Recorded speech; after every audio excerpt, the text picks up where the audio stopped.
Hi everybody, welcome back to my channel. My name is Tori Brame and this is Holy City Mystic. Thank you so much for being here. So I got a really great question on one of my Yod videos that I want to do a whole video about because there are just a lot of things that go into it and I just think a lot of people probably have the same question, so I wanted to talk about it today. Let me just read the question. What if my Yod apex is right on the cusp of two houses, even for using the whole sign setting? My Mars apex is literally at 29 degrees of the 12th house. So it's right on top of her ascendant. And then one of her base planets is at 0 degrees between the 5th and 6th house. So they want to know if they treat it as it being part of both houses. Do they interpret it both ways and just see what happens? Or is it going to be something where it's like definitely part of one house or another? So the reason why I wanted to do a whole video on this is because that is very in-depth, very technical, and I just wanted to tell you guys how to do it, see that you can do it for yourself. The first thing I want to address is the 5-degree rule. So if you guys have not heard of this in astrology when it comes to houses, it's that there is I believe one astrologer calls it the front porch of every house where, okay, so we're just going to pretend that these are houses, which they are if you use whole sign. So right here is Leo. Now, wait, that's Cancer. This is backwards. This is going backwards. All right. This is literally the first time I figured out that this was backwards. That's crazy. I've been having this up forever. Okay, anyway. Reality shattering. Okay, so we're just gonna go with this the way that we have it here.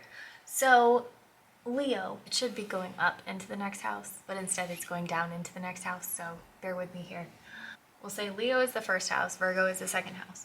So if you have a planet at 2 degrees of Virgo, under the 5-degree rule, it could also be a part of your first house. Because up until the 5th degree, that planet or element, asteroid, whatever it is not technically in the next house yet. It doesn't have all the energies of the next house. So, so the reason why they call it the front porch is because, hang on, the sun just like. So the reason why they call it the front porch is because it's kind of like you're in a house, you're in somebody's house, it's the first house or 5th house or whatever. And then you walk outside, you're technically outside, but you're still within that house. You're still on their property, you're still on their ground, their territory.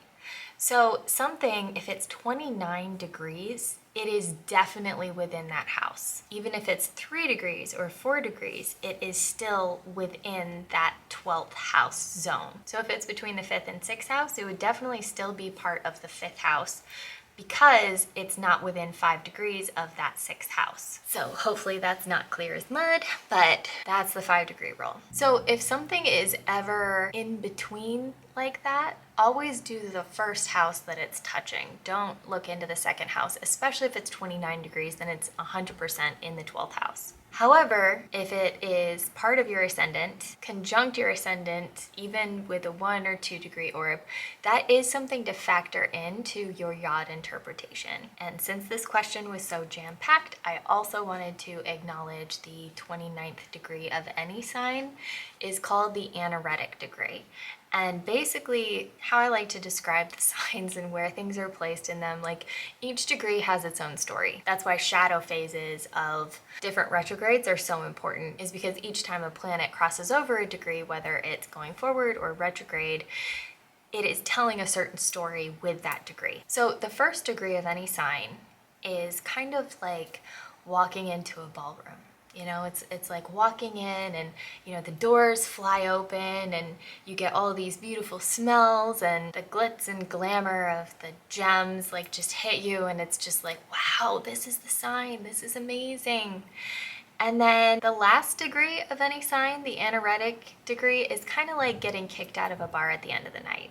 It has all the energy of that sign. Some people say it's like all the worst energy of that sign, all the unhealthy interpretations of that sign. So if you have something at the Anaretic degree of Pisces, 29 of Pisces, You're going to be very emotional, very indecisive, very depressive, very confused about a lot of things, versus something at 1 degree of Pisces, you might be very inspirational and excited about everything, very artistic, deeply connected to the emotions and people around you and stuff like that. It's one of those things that you definitely want to take into account. So if you're doing chart interpretation for yourself or somebody else, don't take that as like a doom sentence or anything like that, but just know it. Like, know that you might have propensities for the negativity of a certain sign, and you might have more challenges, more exercises to do in that area, which will just build a stronger muscle. So not at all a doom sentence or anything like that, but just something to be aware of when you're coming to the anaretic degree of anything. So quick video answering that question. I hope that helps. I hope you guys have a great day. I am